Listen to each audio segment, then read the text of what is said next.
Good morning. Neil here again with the Off the Lip Radio Show. Actually, the special version of the Off the Lip Radio Show, because I have this very lovely lady here in front of me who is a staple of Santa Cruz, and her name is Joyce Anderson. And I came into her house this morning, and I'm like, oh my God, it's got like a history of... It's like, we're not going to get everything in, by the way, ladies and gentlemen. It's like she's going to have to come back because this isn't going to happen in an hour. I got to come back. Plus, she put out cookies and muffins and stuff, so I'll definitely be back. But I wanted to thank you, Joyce, for letting me come into the house and interview you. I'm so excited. I don't know where to start because you've got so much. I'm going to use the word stuff, right? You've got so much stuff that's depicting your life and the community of Santa Cruz especially. And I saw two wonderful videos of you with Jack O'Neill, and obviously you're friends with him and a lot of other people. So let's get cracking. We're going to kind of go in. We're in her office, and we're going to take like a little clockwise circle around here and get through some stuff. We're not going to get through it all. Get through some stuff and have a little fun. All right, so now the camera's on me. Camera's on you. Okay. You're up. Yeah. So first of all, Neil, I want to thank you. This is so fun.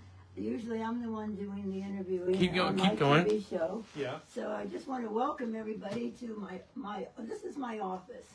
Okay. And over the years, I've had so many different people come in, and I said I used to have different shows that I would do for the Coconut Grove bridal shows, or when I talked at events, I had boards of photos, because photos say a lot and they tell people who you are, and photos sort of validate what. Yes. So I used to have tables at the Coconut Grove, and people say, oh, and this and that, and so they know who I was. And of course I've been doing television now. I started doing television here in Saratoga. That's where I was from. I moved over here in 1996. So anyway, I've had people in here and they say, oh my gosh, I should do this. And I said, put anything up. I encourage people. Yeah. Take pride in yourself and your work, and put your things. And someone said, I should put my awards on the wall. Yeah. And it reminds me, every day I come in here, and sometimes when I think, I haven't done too much today, I look around and go, oh. I've done plenty. Yeah, I've done plenty. Right? So it's great to have you here and thank you. And share my life. My life's been on video, you know, rather than, which has actually been easy. It's easier than doing a scrapbook we used to have when I was a kid. Yeah. My life is depicted on the show, which we've had. And this is like the 1300th show. Oh, it is. Yeah, oh. We've done a lot, and it's been very fun. Talk to so many, as you know, you and I have both spoken to so many wonderful people, and so many wonderful people aren't here anymore. I know. Right, so it's nice to record them, and you have them for. They'll be on film forever. So, where were you born and raised? I was born and raised. Well, I was born in Chicago. Okay. And then I was born there. My parents had moved to Minnesota. So lived in Minnesota, you know, growing up there with the lake, and my father liked boating and crisscross and all that kind of stuff. Yeah. So, and then from there, I wanted to come to California. So I've lived in several. You know, I have three brothers myself. So when we left Minnesota, we ended up going through Idaho and stayed at Coeur d'Alene because he was doing some survey work there. Then we headed to South San Francisco. Really? And always going to schools. Were you all in just a big one? Were you all in one car? Had all your stuff, everything you owned in one car type thing? He had a boat that he wanted to pull, all that things and whatever we did. Yeah. And they were married very young. I have a picture of them when they eloped and they wanted to go to the Wild Bill Hickok show in New Mexico. Really? And they worked the thing. And they eloped? Yeah. I have a picture of it. Let's pull it out here. Oh, you want to see it? Yes. And they worked, and here's a picture of them with an Indian chief, and here they are. Wow, look at that. Isn't that awesome? That's awesome. Yeah. And so they had an adventure there because my father, they just wanted to be out in the world. They were all from Chicago. Yeah. So I'll just put this down here for right now. Yeah. And so we did. So we did travel or move around a lot when we were children, going to different schools. But finally, In Southern California or Northern California? well, Northern California, we ended up here. We were living in San Carlos, bought a home there from Minnesota, and lived there. And then my mother, we moved to later up in the hills in San Carlos. And then my mother put us all in Catholic schools. So I went to Notre Dame in Belmont. It was an all-girls school. My brother went to Sarah. 2 younger brothers went to St. Charles. Did you enjoy school? Yes. Yeah? Yeah. Well, it was an all-girls school, and I played baseball. Yeah. I was a pitcher. Oh, you were? Yeah, I loved it. And no, I really appreciated the stability of the structure of what they gave you as an education. We were, like I said, my brother and I said, we must have gone to, 8 different schools, growing up. How many? 8 at least. Oh, really? At Yeah. least, Yeah, at you least. bounced around. 8 to 10. Yeah. Moving around because they liked to travel and see things, or the jobs, whatever they did. Yeah. So that was part of it. You must have liked the climate when you got to California, leaving Minnesota and Idaho. Oh, yeah. Yeah. And Chicago. And Chicago, It's too. cold. Right. And it Right. had more, it was like our own place. So Yeah. I was, What, did you go to college? I went to junior college. Okay. I went to Coyote Point after I graduated high school. Yes. Actually, I came back. We moved again. My parents, were divorced, and so we ended up going to St. Louis and then New Jersey, and I ended up graduating school in Wilmington, Delaware, New Jersey. So from there, I came back out to California again, and my brothers had followed us, different times. Where did your career path start, and which direction did it go in? Oh, okay. So my first job after high school, I got a job. I worked for Motorola and just doing filing and things of that sort. And then I finally got a job with AT&T. Yeah. And that's when my career started because they trained me. Lots of training. I became a service representative for, AT&T. For the phone company? For the phone company. Yeah. And that training taught me how to deal with customers on the phone, how to do collections, how to tell them, you haven't paid your bill. Yeah. Learning how to have conversation without being offensive. Yeah. And to be nice and calm. They don't have that anymore. Yeah. That's gone by the wayside. So I, worked there for AT&T. I think that's where I got my training for.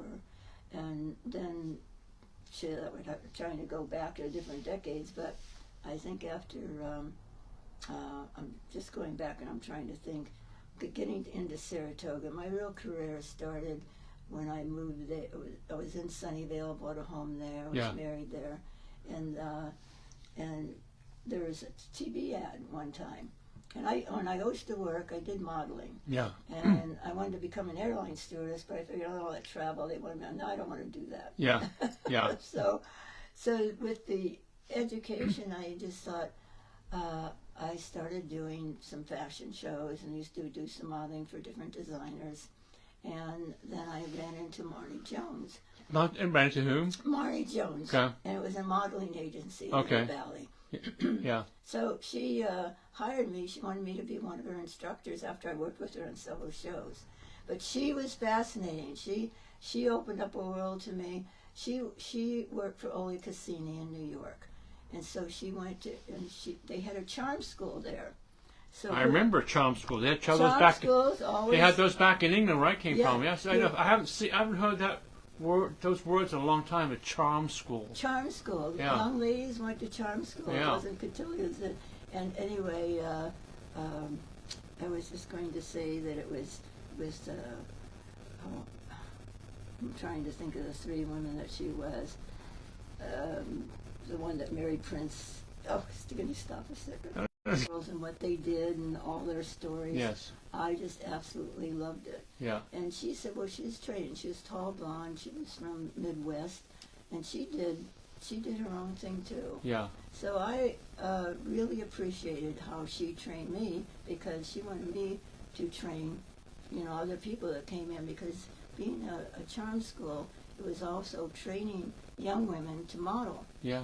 So you have to teach them how to walk, how to sit, Yeah. what to say, what not to say. Yeah. And they even had classes at Saratoga Community Center. I used to do some classes for women, mothers, and also young men that were working in the valley. You had to teach people how to dress. Yeah. Yeah. I was warned, remember?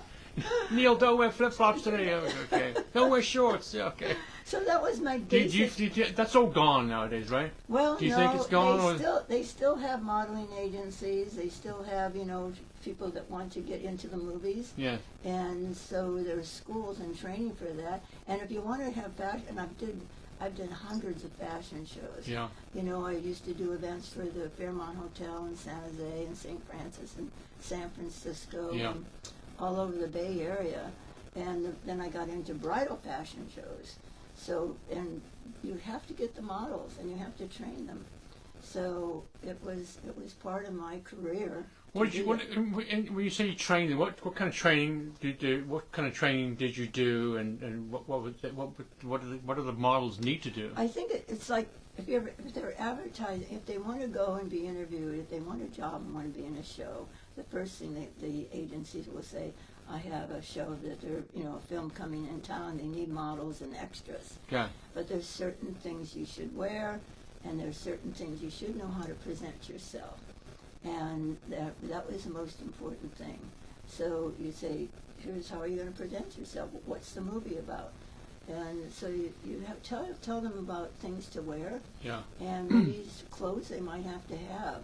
The first thing they might ask you is, what's your wardrobe like? We need someone that can wear Western clothes. Yeah. And things of that sort. Interesting. But I also, to have them to be likable.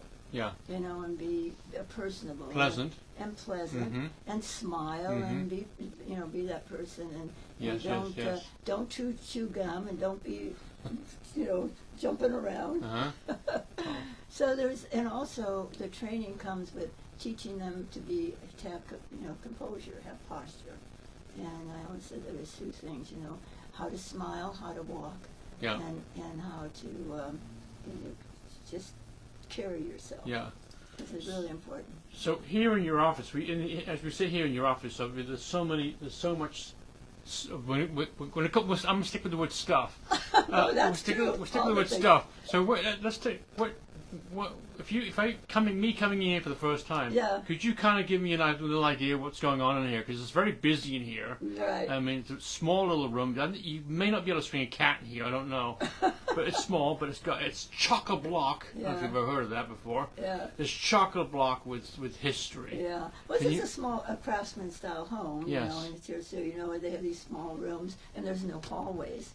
So yeah, I would say. One of the situations I'm the most proud of when I moved here to Santa Cruz, and my whole life now has been about Santa Cruz and the Central Coast, Yeah. and the Bay Area. But it was so important to me when I started doing TV in Saratoga. I got to co-host a show with a professor from San Jose State, and he also had a show, Professor Ken Schock out of West Valley College. Yeah. So doing that, when I moved over here, I thought, I want to do my own show. I've done this enough over there, being a co-host. Yes. So I started Inside Santa Cruz. And that was the time when there was public access. Yeah. And they had a studio in downtown. So that program, I saw that's on YouTube. I saw Inside Santa Cruz. Yeah. That's a great name for this. A great name. And I thought about it, and I thought this is it because we're in Santa Cruz. Were you just interviewing people like I am? Yes. Yeah. I started out. The first show I ever did was in 1996, and I had the camera, and so many people that were in the business that could come in and volunteer. Yeah. So it was a different array Yeah. of people that had different, talents. Yeah. But it was at the Pope Gallery. It was an art gallery in Santa Cruz. Did you find how I'm finding this since been doing the show for 12 or 13 years? There's so many. It's amazing. This little town is now getting a little bigger, but this little town has got so many incredible people. Yeah. You know how they somebody higher up come along and go, oh, it's just feed this little town with amazing people. You know, someone said one time Santa Cruz, and there was sort of there's different, you know, from the '60s there was a hippie movement in here, right? And they said it sort of a cult situation going on here, and they said, well, Santa Cruz is a vortex. I said, a vortex. That's right. There are certain vortexes in the world where people they gravitate to. And that's what you took the words right out of my mouth. You called it better. Yeah, there's a vortex where. Yeah, where people just want to come, and I think that happened when they used to do movies here, and it just started way back when people could come to the red. There's so many things. There's the ocean. There's the redwood. There's different kinds of homes. Yeah. You know, the same thing that might happen in Los Angeles, where they started to build, you know, the big theaters and companies. Yeah. And so when I started here, my husband, Miles Anderson, he was in the motion picture industry, and I met him actually when he was. I went out. My agency said, "Would you go out? They need somebody over at Agnew State Hospital just to represent something." It was Barbara Eden and Jim Brolin, and they were out there, and I thought, okay. And at first I didn't want to go. I said, oh, okay, I'll go. Yeah. And that was a fun adventure because I got to, you know, say hello and meet the people there. And I thought, and I saw a whole different scene, the movie scenes. Yeah. And how they. You liked it? Yeah, and I always sat there as an extra. You have to sit around a lot and wait till they want to call you to do something. I thought, Yeah. This is boring. This is boring. But you're in an environment that you sit there and you listen and you be quiet. You don't disrupt anything. So that was really fun. How you've been married for how long? Now, I think it's 30 years now. Wow. Yeah, so just by look at a 30-year cycle that I've, you know, been here in Santa Cruz. Yeah. So that.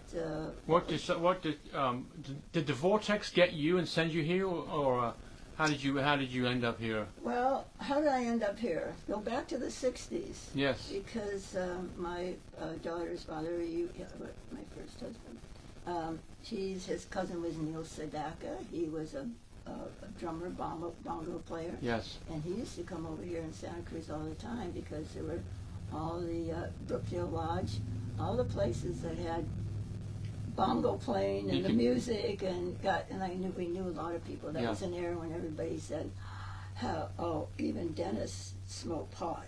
I said, what? People didn't do those. Young ladies, went to charm school. You didn't do that. No, not at all.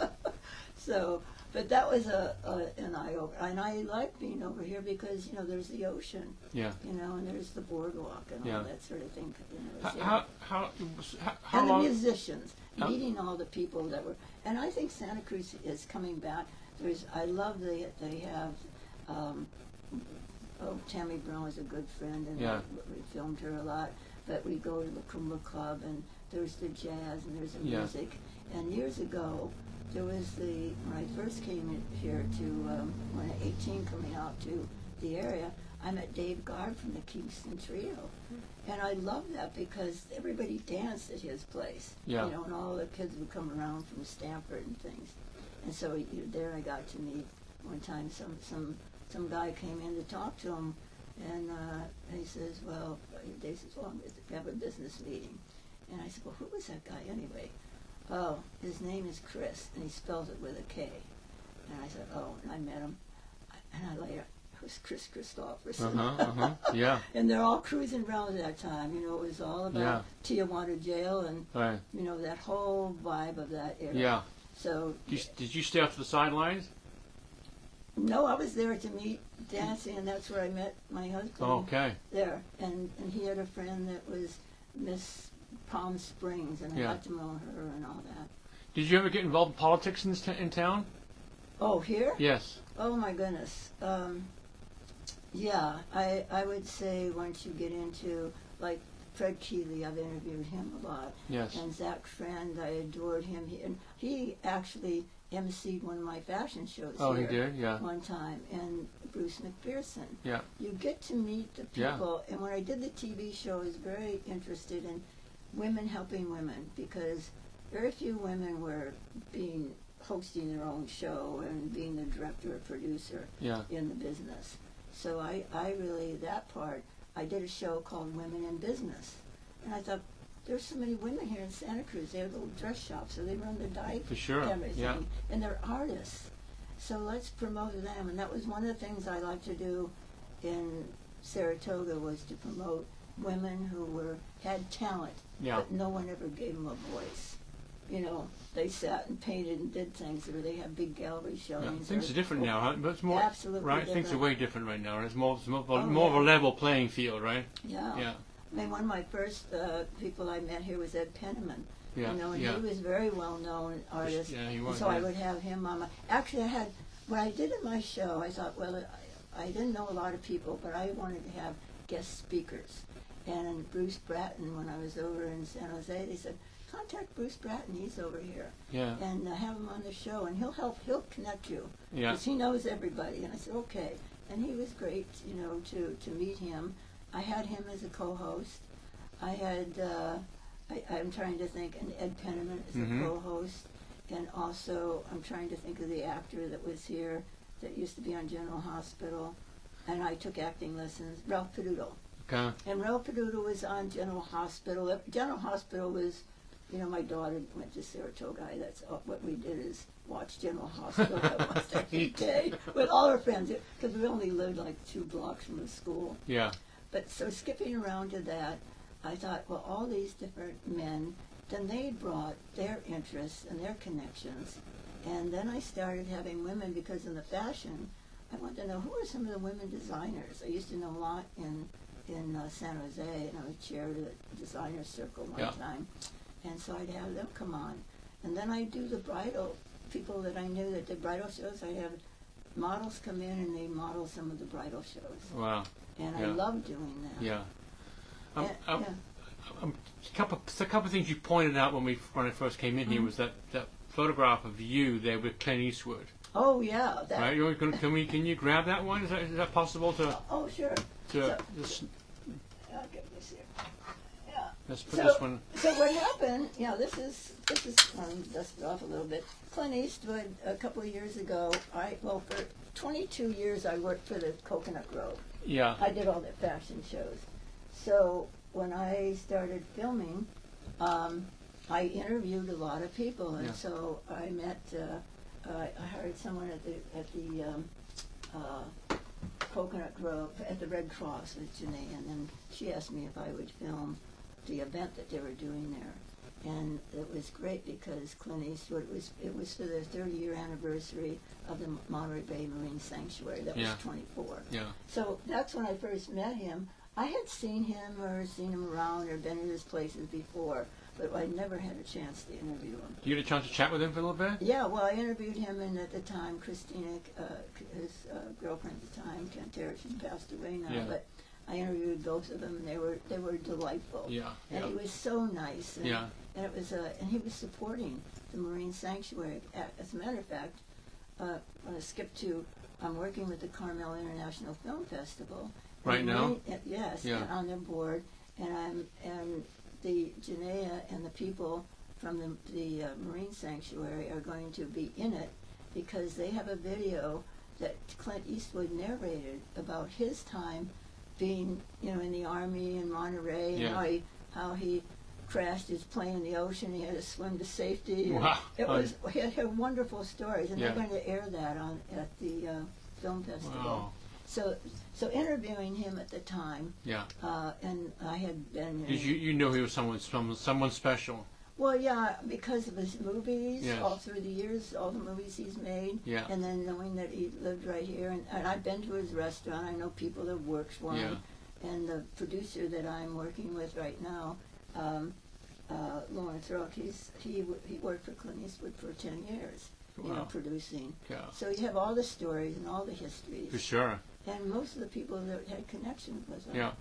So And the one up there, you had, there's a certificate there from President Obama, correct? right. And that's up high up on the wall there. But I won't ask you to get it down. But what was that award from President Obama? That was for my work I did with the American Red Cross. When I started here, I did the different shows, but then there were different organizations. After 9/11, I thought, what can I do for Yeah. Red Cross in our community when I found out so many volunteers Yeah. went to New York. They left their homes and they packed up and they went to New York and worked. And I heard so many sad stories about that. Yeah. And I thought I needed to do something. What can I do? I can support the organization, and I can interview them on my show. And so one thing led to another. I started, talking to them and the people, and then there was a program came up that one of the executive directors talked about, and they called it the Hero Program that the Red Cross had created. And that was to honor people in your community. And I went and saw what they did, and it was in that wine country in Sonoma. Yeah. Coming back to that, I thought I could do that show here. It was expensive to do it there. I mentioned one time, they said it costs a lot of money to do it, but I thought it's Red Cross. They don't have a lot of money, but we can work this out. Yeah. And it was a wonderful experience because hundreds of people that, they're Roland and Pat Reveley. They were some of the people that have donated and given so much to our community. Right. And plus the politicians and the police department knowing the police. I even took a class there. I graduated from. They had a citizens police academy, and they taught you if you drive a car. We went into the shooting range down there. They show you how to shoot. In the basement there, In the basement, shoot the guns. And I came from a gun family, so that was not that was familiar. fun. But